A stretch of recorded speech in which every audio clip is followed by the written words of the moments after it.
लहान मुलं जेव्हा आजारी पडतात तेव्हा आपण आई वडील खूप घाबरून जातो किंवा खूप काळजीत पडतो। पण तेच जर आपल्याला त्या आजारांबद्दल थोडीफार अगोदरच माहिती असेल किंवा जर आपण थोडंफार नॉलेज मिळवलं तर त्यावेळेला आपण मुलांची काळजी न करता चांगली काळजी घेऊ शकतो, तसेच काही खबरदारी घेऊ शकतो। म्हणून आज मी अशाच एका आजाराबद्दल बोलणार आहे, तो आहे चिकन पॉक्स। तर चिकन पॉक्स ह्याला आपण मराठीमध्ये कांजण्या असं म्हणतो आणि चिकन पॉक्स हे तुम्हाला सर्वांना माहिती आहे, अगदी कॉमन असतं। म्हणजे जवळपास 10 मुलांमधील 8 ते 9 मुलांना चिकन पॉक्स कधी ना कधीतरी आयुष्यात होतच। तर फक्त लहान मुलांमध्ये नाही तर अगदी मोठ्यामध्ये सुद्धा चिकन पॉक्स आढळून येतं। चला तर मग पाहूया आपण चिकन पॉक्स बद्दल काही माहिती, तसंच त्याची कारणं काय आहेत, त्याचप्रमाणे आज आपण चिकन पॉक्स झाला तर कोणती काळजी घ्यायला हवी किंवा कोणत्या गोष्टी आपण टाळायला हव्यात, असे कोणते कॉम्प्लिकेशन्स होऊ शकतात, तसेच आपण काही होमिओपॅथिक औषधं सुद्धा पाहणार आहोत। तर मी आहे डॉक्टर स्नेहल कलजी आणि तुम्हा सर्वांचं माझ्या या यूट्यूब चॅनलवर खूप खूप स्वागत। चिकन पॉक्स हा एक व्हायरल डिसीज आहे। तर व्हेरिओला झॉस्टर नावाचा जो व्हायरस असतो तो चिकन पॉक्स करतो आणि चिकन पॉक्स हे ॲक्च्युली आपल्याला इन्फेक्शन होण्यानंतर जवळपास 14 ते 21 दिवसानंतर आपल्याला लक्षणं दाखवतं। म्हणजे काय, तर तो जर व्हायरस आपल्या शरीरात म्हणजे रक्तामध्ये गेलेला असेल तर लगेच आपल्याला लक्षणं दिसत नाही, तर जवळपास 2 आठवडे मध्ये जातात आणि त्यानंतर आपल्याला लक्षणं दिसू लागतात। तर लक्षणांमध्ये काय काय येतं, तर बऱ्याच वेळेला सुरुवात ही सौम्य तापापासून होते, तसेच काहींना अंगदुखी होऊ शकते, उलटी आल्यासारखं वाटू शकतं किंवा अशक्तपणा जाणवू लागतो किंवा कधी कधी नाक वाहू लागतं, तर कधी कधी भूक आणि तहान मंदावू शकते। त्यानंतर सगळ्यात पहिली छोट्या छोट्या लालसर अशा पुळ्या येऊ लागतात। तर ही सर्वात पहिलं लक्षण जे आपल्या स्किनवर दिसून येतं। त्यानंतर काही तासातच आपल्याला लालसर असे फोड दिसतात ज्याच्यामध्ये पाणी असतं आणि ह्या दोन्ही स्टेजमध्ये भरपूर प्रमाणात खाज असते आणि त्यानंतर खपल्या दिसू लागतात। तर ह्या 3 स्टेजेस आहेत। सर्वात प्रथम बारीक लालसर अशा पोळ्या, त्यानंतर लालसर असे टपोरे मोठे फोड ज्याच्यामध्ये पाणी असतं आणि शेवटचे स्टेज म्हणजे खपल्या धरणं। आता सगळ्यात मेन म्हणजे सुरुवात जेव्हा होते तेव्हा पूर्ण शरीराला फोड येत नाही, तर अगदी शरीराच्या मध्यभागी म्हणजे आपल्या चेहऱ्यावर सुद्धा येऊ शकतात किंवा छाती, पोट, पाठ इथून सुरुवात होते आणि हळूहळू ते पाय आणि हाताकडे पसरू लागतं। तर ही जी पूर्ण जी लक्षणं आहेत ती जवळपास 5 ते 10 दिवस टिकतात।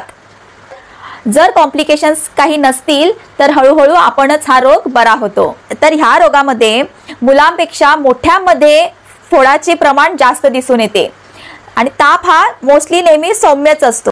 तर आता आपण कॉम्प्लिकेशन्सकडे वळूया। म्हणजे समजा हा चिकन पॉक्स वेळेत बरा नाही झाला आणि त्याचं जर सौम्य रूप नसताना आता थोडं रुद्र रूप असं जर आपल्याला दिसू लागलं तर त्यावेळेला काय काय होऊ शकतं, तर सगळ्यात महत्त्वाचं म्हणजे डिहायड्रेशन। म्हणजे काय, तर आपल्या शरीरातलं पाणी कमी होऊ शकतं।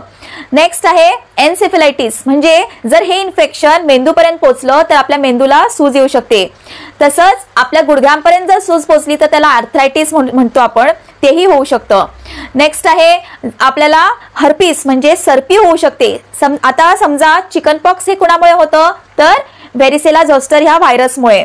तर हा व्हायरस आपल्याला जेव्हा चिकन पॉक्स होऊन जातो तेव्हा तो आपल्या शरीरातच राहतो आणि तो म्हणजे अगदी झोपतो आणि तो कधी उठतो, जेव्हा आपली प्रतिकार शक्ती एकदम कमी होते। समजा एखाद्या पॉइंटला कधीतरी आयुष्यात आपली प्रतिकार शक्ती एकदम कमी झालेली असेल तेव्हा हा व्हायरस जागा होतो आणि त्यावेळेला आपल्याला सर्पी होऊ शकते।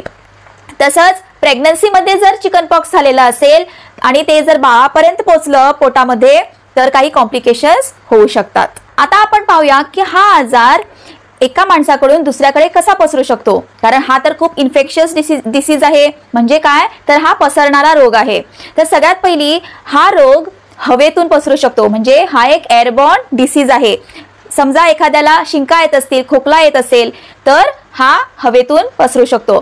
तसंच स्किन टू स्किन कॉन्टॅक्ट म्हणजे जे फोड असतात आणि त्याच्यात जे पाणी असतं त्या पाण्याशी जर तुमचा संपर्क आला तर ते व्हायरस तुमच्याकडे जाऊ शकतात आणि अशा तऱ्हेने रोग पसरू शकतो.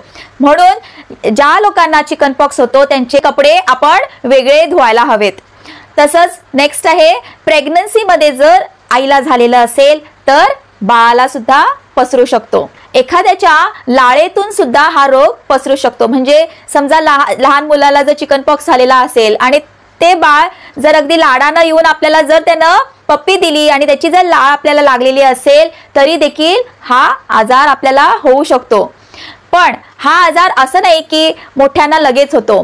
समजा तुमच्या लहानपणात जर ऑलरेडी तुम्हाला चिकन पॉक्स होऊन गेलेला असेल तर तुम्हाला पुन्हा चिकन पॉक्स होण्याची शक्यता खूप कमी असते. आता आपण वळूया सेल्फ केअर कडे. म्हणजे आपण स्वतःची काळजी कशी घ्यायला हवी हे खूप महत्त्वाचं आहे. कारण हा आजार इतरांना तर पसरूच शकतो, पण ज्याला चिकन पॉक्स झालेला असेल त्याचा आपण आजार लिमिटमध्ये ठेवणं खूप महत्त्वाचं आहे. जर एखादं बाळ त्याच्यावर जे फोड आलेले असतात ते जर खाजवू लागलं तर त्याचा आजार जास्त प्रमाणात पसरण्याची शक्यता असते. म्हणून त्या बाळाचं किंवा त्या मुलाची जर नखं मोठी असतील तर ती सर्वात पहिली आपण कट करायला पाहिजेत आणि त्यांचे हात किंवा नखं स्वच्छ आपण ठेवायला हवीत. तसंच त्यांचे कपडे आपण वेगळे धुवायला हवेत जेणेकरून दुसऱ्यांना आजार पसरू नये. नेक्स्ट आहे, त्यांना आयसोलेशन मध्ये ठेवायला पाहिजे. समजा एखाद्या बाळाचा आपण निदान झालेला आहे की आता त्याला चिकन पॉक्स आहे तर त्याला एका वेगळ्या रूम मध्ये आपण ठेवण्याचा प्रयत्न करायला पाहिजे. किंवा तो जर शाळेत जात असेल तर एक 5-6 दिवसासाठी त्याला शाळेत न पाठवलेलं बरं, नाहीतर इतरांना सुद्धा हा रोग पसरू शकतो. आपण पहिली पाहिलेलं आहे की कॉम्प्लिकेशन मध्ये की आपल्या शरीरातलं पाणी कमी होण्याची शक्यता असते. त्यामुळे भरपूर प्रमाणात पाणी पिणं खूप महत्त्वाचं आहे. तसंच खूप हेल्दी डाएट घेणं महत्त्वाचं आहे. अगदी जंक फूड किंवा बाहेरचं खाणं किंवा तेलकट आपण न खाल्लेलं बरं. कांजण्या झाल्या असतील तर आपण रेस्ट घेणं पण तितकंच महत्त्वाचं आहे. आता आपण वळूया सेल्फ केअर कडे. म्हणजे घरच्या घरी आपण कशी काळजी घ्यायला हवी ते पाहूया.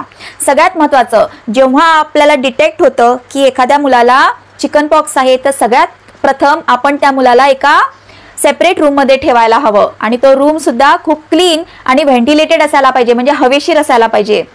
तसंच त्याचे जे कपडे असतात ते आपण सेपरेट धुवायचे आहेत. त्या मुलाला डिहायड्रेशन होण्याचे चान्सेस असतात, म्हणजे त्याच्या शरीरातलं पाणी कमी होऊ शकतं, म्हणून भरपूर प्रमाणात पाणी द्यायला हवं. तसंच खूप खाज असते ह्या रोगामध्ये, त्यामुळे खाजवण्याची शक्यता खूप असते. म्हणून त्यांची नखं आपण कापायला हवीत. तशीच बोटं किंवा नखं स्वच्छ राहण्याची आपण काळजी घ्यायला पाहिजे. आणि खाज खूप येते त्यामुळे आपण थंड पाण्याच्या घड्या घालू शकतो. तसंच सगळ्यात महत्त्वाचं म्हणजे आपण दररोज आंघोळ घालायला हवी. कारण बऱ्याच वेळा आपण ऐकलेलं असेल, जे पूर्वीची लोक सांगतात की त्यांना आंघोळ घालू नये किंवा त्यांनी हे खाऊ नये ते खाऊ नये, अशी बरीच बंधनं घातली जातात. पण आपण तसं नाही करायचं आहे. त्यांना आपण दररोज स्वच्छता राखण्यासाठी आंघोळ घालणं खूप महत्त्वाचं आहे. आणि थंड पाण्याच्या घड्या घालून जर आपण ठेवल्या, दर 4-4 तासांनी आपण जर घड्या घातल्या तर त्यांना पण थोडा रिलीफ मिळतो. ही खाज कमी करण्यासाठी आपण त्यांना कॅलेमाइन लोशन लावू शकतो. हे लोशन आपल्याला कोणत्याही ॲलोपॅथिक फार्मसीमध्ये मिळेल. ते गुलाबी रंगाचं असतं. समजा ती मुलं शाळेत जाणारे असतील तर त्यांना काही दिवसांसाठी शाळेत न पाठवलेलं बरं, नाहीतर तो आजार शाळेमध्ये इतर मुलांना पसरू शकतो. म्हणजे जोपर्यंत ते फोड पूर्णपणे सुकत नाहीत तोपर्यंत आपण त्यांना शाळेत पाठवायचं नाहीये. आपण डूज तर पाहिले, आता डोंट्स पाहूया. म्हणजे कोणत्या गोष्टी करू नये हे पाहूया. तर जर तुम्हाला चिकन पॉक्स झालेला असेल आणि तुम्हाला खूप खाज येत असेल तर प्लीज खाजवू नका. तुम्हीही खाजवू नका आणि इतरांनाही खाजवण्यासाठी रिक्वेस्ट करू नका. कारण जर इतरांनी तुम्हाला खाजवायला गेले तर त्यांना हा रोग पसरू शकतो आणि जर तुम्ही खाजवायला गेला तर दुसरं बॅक्टेरियल इन्फेक्शन तुम्हाला होऊन कॉम्प्लिकेशन्स होऊ शकतात. म्हणजे इतर जंतू जे तुमच्या नखामध्ये किंवा बोटावरचे जंतू त्या फोडामधून जाऊन तुम्हाला दुसरंच काही इन्फेक्शन होऊ शकतं.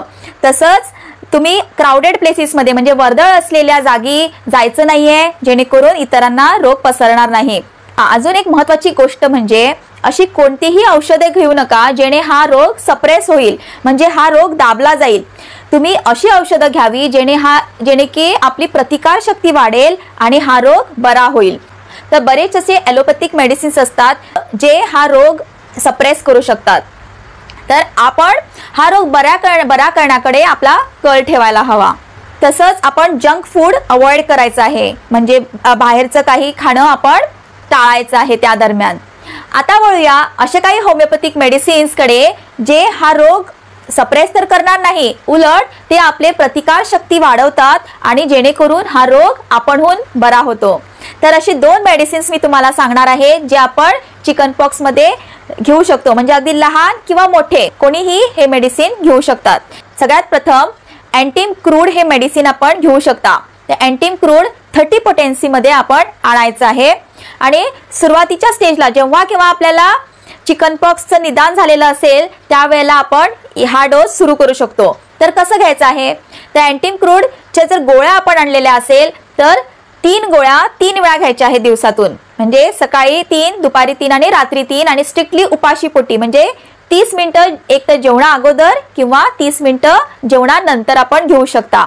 आणि हा डोस आपण फक्त 1 दिवस घ्यायचा आहे, त्यानंतर 2 दिवसाचा आपण गॅप ठेवायचा आहे आणि तिसऱ्या दिवशी आपण मर्क सॉल 30 पोटेन्सी मध्ये घेऊ शकता। तर ह्या औषधामुळे काय होईल, तर एकतर आपलं इन्फेक्शन कमी होणार, तसंच आपली खाज देखील कमी होणार आणि आपली प्रतिकार शक्ती सुद्धा वाढल्यामुळे आपोआपच हा रोग कमी होत जाणार, म्हणजे इवन आपली फोडाची जी तीव्रता आहे ती सुद्धा कमी होते आणि फोड सुद्धा येण्याची शक्यता हळूहळू कमी होत जाते। आणि अँटीम क्रूडमुळे आपल्याला कॉम्प्लिकेशन्स देखील होणार नाहीत, प्लस जे डाग उडण्याची शक्यता असते ती सुद्धा पूर्णपणे कमी होते। त्यानंतर समजा आपल्या घरामध्ये आता एखाद्या माणसाला चिकन पॉक्स झालेला आहे, तर आता दुसऱ्यांना बाकीच्या लोकांना तर भीती वाटणारच ना की आपल्याला देखील चिकन पॉक्स होऊ शकतो। तर अशा लोकांनी सुद्धा घाबरायची गरज नाही। हा रोग आपल्याला होऊ नये ह्यासाठी आपण लहान मुलं किंवा मोठे कोणी असू दे, आपण व्हेरिओलिनम 30 नावाचं औषध प्रत्येकाने घेऊ शकतो। हे औषध देखील आपण 3 गोळ्या 3 वेळा घ्यायच्या आहेत, फक्त 1 दिवसासाठी किंवा 2 दिवसासाठी जास्तीत जास्त, मग स्टॉप करायचं आहे। आपल्याला हे इन्फेक्शन अजिबात होणार नाही, आपली इम्युनिटी ऑटोमॅटिकली वाढणार आणि ह्या इन्फेक्शन पासून आपल्याला प्रोटेक्शन देईल। तर आपणही काळजी घ्या आणि ज्याला कोणाला चिकन पॉक्स झालेला असेल त्याची देखील आपण काळजी घ्या। आणि तुम्हाला हा व्हिडिओ कसा वाटला हे नक्की कमेंट्स मध्ये कळवा आणि जर आवडला असेल तर नक्की लाईक अँड शेअर करा, म्हणजे इतरांना सुद्धा ह्या व्हिडिओचा फायदा होईल। धन्यवाद।